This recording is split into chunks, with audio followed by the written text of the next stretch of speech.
भारत अपनी जमीन का इस्तेमाल ईरान के ऊपर मिसाइल दागने के लिए भी करेगा, और हो सकता है भारत का इस्तेमाल मीडिएट करने के लिए भी ट्रंप इसको इस्तेमाल करे। भारत को अमेरिका का एक बेस बनाने का ये जो काम है वो पूरा हो गया, और वो उसका माध्यम जो है वो ज़ायोनिज्म है। पूरे हिंदुस्तान की साख को, गरिमा को, संप्रभुता को, आजादी को इजराइल के हाथों, नेतन्याहू के हाथों बेच दिया। एक वॉर क्रिमिनल को, एक हेट मॉन्गर को बेच दिया। कल मैंने देखा ऋषिकेश में एक मंदिर में यहूदी हमारे लोगों को, भारत के ब्राह्मणों को आने नहीं दे रहे। जो हमारे पास सप्लाई लाइन नहीं है ऐसा इजरायली लोग कहते हैं, तो कहते हैं नहीं सप्लाई लाइन क्यों, हमारे पास 1.4 बिलियन लोग हिंदुस्तान के हैं ना। भारत सरकार का काम है भारत की जल, जंगल और जमीन भारत के लोगों के हाथ में रहे। कहाँ है? तो ये सारी चीजें किसी और के हाथ में जा चुकी है। ये बाबा है, बाबा अब पाकिस्तान को भी हरा सकते हैं, बाबा इलेक्शन यूं जीता सकते हैं, बाबा के चेहरे से सब लोग इकट्ठा होते हैं, बाबा में एक शक्ति। तो मोदी जी को प्रायश्चित करने का कोई मौका नहीं मिलेगा मुझे लगता है, क्योंकि देखिए प्रायश्चित कर ही नहीं सकते। देशद्रोह का क्या प्रायश्चित है? नेतन्याहू के गुलाम बन चुके हैं, ट्रंप के गुलाम बन चुके हैं। भारत और ज्यादा गुलामी की ओर बढ़ सकता है। इजराइल में कोई भी मंदिर नहीं है, आप याद रखिए, सारे मुस्लिम कंट्रीज में भारत के मंदिर है। इजराइल मंदिर बनाने के लिए आपको परमिशन नहीं देता। इजराइल गोमांस खाता है। ईरान के साथ मोदी सरकार ने एक तरीके से गद्दारी की। आपकी पहली प्रतिक्रिया मैं जानना चाहती हूँ कि आज 6 दिन बाद मोदी जी की चुप्पी टूटी और उन्होंने कहा कि भारत डायलॉग और डिप्लोमेसी में और रूल ऑफ लॉ में विश्वास करता है, और दूसरी तरफ फॉरेन सेक्रेटरी विक्रम मिस्री ने आज खमाइनी के लिए कंडोलेंस बुक में साइन किया। क्या कहेंगे इस पर? अगर हम पकड़ते हैं, और चाबहार पोर्ट जिसका मोदी जी ने 2024 के इलेक्शन के टाइम में बहुत फक्र से कहा था अपने गोदी मीडिया के लोगों को कि वो मैंने तो कर दिया चाबहार, वो पोर्ट भी ईरान में था। ईरान हमारा आज का मित्र नहीं है, 3000 साल से, इस्लाम आने से पहले से मित्र है। ईरान बेसिकली पर्शियन एम्पायर हुआ करता था, तब से मित्र है। और हमारी कई शब्द है जो भाषा में वो ईरान से आए हुए नहीं। हमारी संस्कृति पूरी ईरान के संस्कृति से मिली जुली है।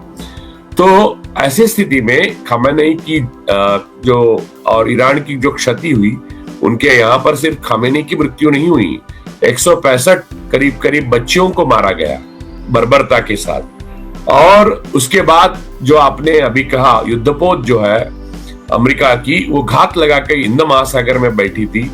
और जो हमारे यहाँ मेहमान आए थे ईरान के, जिन्होंने सेल्फी ली हमारे बच्चों के साथ, यहाँ पर शॉपिंग अपने बच्चों के लिए, और वो जा रहे थे बड़े बड़े विश्वास के साथ जा रहे थे कि हिंद महासागर में है, कोई टेंशन नहीं है, भारत के दोस्त है। उनको 100 लोग उनमें से मारे गए, और जो बचाए गए वो श्रीलंका ने बचाए, हिंदुस्तान ने कुछ भी नहीं किया।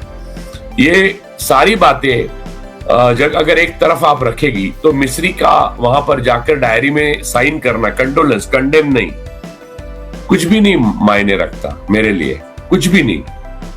तो आप मित्र के साथ इस तरह से व्यवहार करते हैं आप अगर, तो आप कहीं के नहीं रहेंगे, ये बात याद रखिएगा।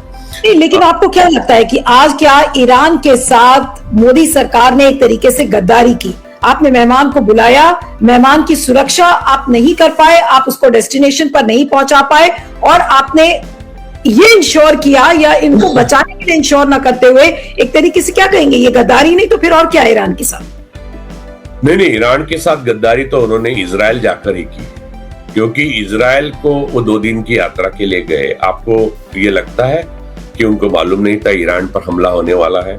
सारी विश्व जानता था कि ईरान पर हमला होने वाला है, किसी भी वीकेंड पे होने वाला है, और वही वीकेंड होगा शायद, वो भी लोग जानते थे। तो उन्होंने वो तो गद्दारी की, लेकिन जैसा राहुल गांधी ने लोकसभा में कहा, ही चोक्ड, उनको पूरी तरह से उनके गर्दन को चोक किया गया है, दबाया गया है, और इतना दबाया गया है, उनके राज जो है वो नेतन्याहू और अमेरिका के पास और चीन के पास ऐसे छिपे हुए हैं कि अगर वो बाहर निकलते हैं तो उनके लिए उनकी पॉलिटिकल करियर और ओवरऑल उनके अस्तित्व इसी पे आंच आएगी। इसलिए उन्होंने ये सही समझा कि हमारी मित्रता, हमारे देश की राजनीति, हमारी डिप्लोमेसी और देश के लोग सबको बेच दिया। आपने कल इजराइल का एक वो देखा होगा, एक मीटिंग चल रही है, उसमें जो हमारे पास सप्लाई लाइन नहीं है ऐसा इजरायली लोग कहते हैं, तो कहते हैं नहीं सप्लाई लाइन क्यों, हमारे पास 1.4 बिलियन लोग हिंदुस्तान के हैं ना। बिल्कुल। तो हमें मजदूर बनाया गया है, we are enslaved by Israel. तो मोदी जी ने हमें मार्केट में जाकर अपने बचाव के लिए, अकेले के बचाव के लिए पूरे हिंदुस्तान की साख को, गरिमा को, संप्रभुता को, आजादी को इजराइल के हाथों, नेतन्याहू के हाथों बेच दिया। एक वॉर क्रिमिनल को, एक हेट मॉन्गर को बेच दिया। उन्होंने भारत में इजराइल को कॉलोनी बनाने के लिए मंजूरी दे दी है। आप देखिए ऋषिकेश से लेके गोवा तक ऐसी बस्तियां बनाई गई है। कल मैंने देखा ऋषिकेश में एक मंदिर में यहूदी हमारे लोगों को, भारत के ब्राह्मणों को आने नहीं दे रहे। अर्थात वो ब्राह्मणों के लिए अच्छा ही हो रहा है, क्योंकि ब्राह्मणों को उनकी दवा पिलाई गई है। लेकिन गोवा में ऐसा हो रहा है। फिर एक ऑस्ट्रेलियन आदमी बोल रहा है होली खेल रहे हैं यहूदी लोग, वहां पर हमारे बच्चों को, हिंदुस्तानी बच्चों को फीस भरने, उसकी जो पैसे है वो भरने के बाद भी आने नहीं दे रहे। इजराइल में कोई भी मंदिर नहीं है। आप याद रखिए, सारे मुस्लिम कंट्रीज में भारत के मंदिर है, इजराइल मंदिर बनाने के लिए आपको परमिशन नहीं देता। इजराइल गोमांस खाता है। सर्जियो गोर को वेस्टर्न कमांड के अंदर जाने की क्या जरूरत थी? क्या आपको लगता है कि वहां पे कुछ ऐसे सीक्रेट्स लीक किए गए होंगे जिसकी वजह से ये जो सारी चीजें दिख रही हैं, उसको हो सकता है कि वहां पर उन्हीं की लैब में इस पूरी स्क्रिप्ट को लिखा गया हो? देखिए, ऐसा है कि भारत को अमेरिका का एक बेस बनाने का ये जो काम है वो पूरा हो गया, और वो उसका माध्यम जो है वो ज़ायोनिज्म है। बेसिकली नेतन्याहू इस बीच की कड़ी है। फिर अब अमेरिका अगर कल कहेगा तो मिसाइल भी हमारे यहाँ बैठ सकते हैं ईरान पे छोड़ने के लिए। क्या मोदी जी कैसे मनाही कर सकते हैं, आप बताइए। कि अब वो दिन दूर नहीं जब भारत अपनी जमीन का इस्तेमाल ईरान के ऊपर मिसाइल दागने के लिए भी करेगा, और हो सकता है भारत का इस्तेमाल मीडिएट करने के लिए भी ट्रंप इसको इस्तेमाल करे। ये तो है। और दूसरा ये है कि इजराइल के लोगों ने तो बोल ही दिया, इजराइल के जो वरिष्ठ अधिकारी, उन्होंने बोला कि 1.4 बिलियन लोगों का सप्लाई लाइन हमारे पास है। इसका मतलब हम लोग मजदूर हैं उनके, इजराइल के, ऐसा वो मानते हैं। लोकसभा में इस पर बात करने से मनाही की, कहा वो 9 महीने पहले, 9 साल पहले की बात है। वो डर गए, क्योंकि नोटबंदी वो कांड है जो जायोनिस्ट लॉबी के लिए कैशलेस इकोनॉमी हिंदुस्तान की हो जाए, छोटा आदमी मर जाए, और जो भी पैसे हैं उसका ब्याज पूरा वो जायोनिस्ट लॉबी को मिले, फिर वो मनी लॉन्डर होके सारे क्रोनीज को मिलते रहे। इसलिए ये प्रपंच किया गया है। तो ऐसे में कौन सा नेता मोदी जी के खिलाफ बोलने की हिम्मत करेगा? और अगर कोई खिलाफ बोलेगा नहीं तो मोदी जी हटेंगे कैसे और कैसे रिजाइन करेंगे? हमारे विदेश नीति को अंजाम देना, विदेश नीति को ऐसे बनाना कि भारत के लिए हर सामरिक दृष्टि से पूरी समुद्र, हवा और जमीन सही रहे। कहाँ है? भारत सरकार का काम है भारत की जल, जंगल और जमीन भारत के लोगों के हाथ में रहे। कहाँ है? तो ये सारी चीजें किसी और के हाथ में जा चुकी है। बाबा महाशक्तिशाली है, बाबा का सीना 56 इंच का है, बाबा कुछ भी कर सकते हैं, नोट गायब कर सकते हैं, नोट पैदा भी कर सकते हैं। ये बाबा है। बाबा अब पाकिस्तान को भी हरा सकते हैं, बाबा इलेक्शन यूं जीता सकते हैं, बाबा के चेहरे से सब लोग इकट्ठा होते हैं, बाबा में एक शक्ति है, बाबा नॉन बायोलॉजिकल, ऐसा बहुत बताया। अब आपको एक दिन पता चल गया ऐसा बाबा तो है ही नहीं, ये तो बस एक रोबो है जो बस फैंसी ड्रेस जैसे कपड़े बदलता है। इनके एक्चुअल चलाने वाले कोई और ही संस्था है। Exactly. तो दूसरे दिन आप उठेंगी तो ये नहीं लोगों को बताएगी कि ऐसा नहीं है, मैं झूठ बोल रही थी 12 साल। जो आपकी बात, आप अपने आप को कन्विंस करने की कोशिश करेगी, नहीं बाबा है, बाबा है। ये डिफेंस मैकेनिज्म है भक्तों का।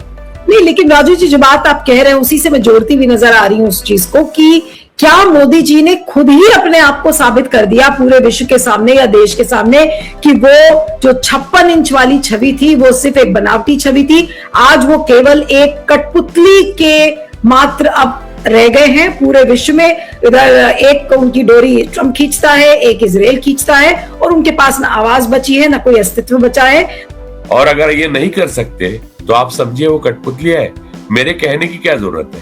ये तो अपने आप में निर्णायक है। ये सेल्फ एक्सप्लेनेटरी है, उनका बिहेवियर और उनका होना देश पे बोझ है। मोदी जी को 101% इन स्क्रिप्ट के बारे में पता था, लेकिन उनको उनके साथ स्क्रिप्ट जो साझा की गई वो एक बराबरी के दोस्त के नाते साझा नहीं की गई। तो मोदी जी को प्रायश्चित करने का कोई मौका नहीं मिलेगा मुझे लगता है, क्योंकि देखिए प्रायश्चित कर ही नहीं सकते। देशद्रोह का क्या प्रायश्चित है?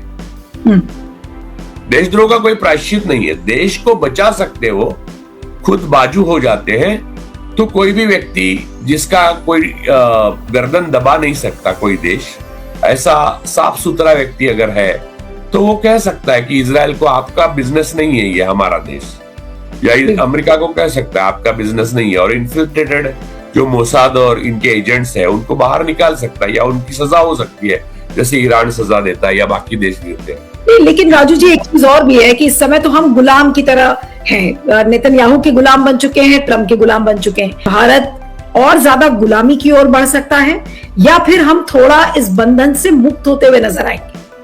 देखिए, ट्रम्प और अमेरिका में बहुत फर्क है।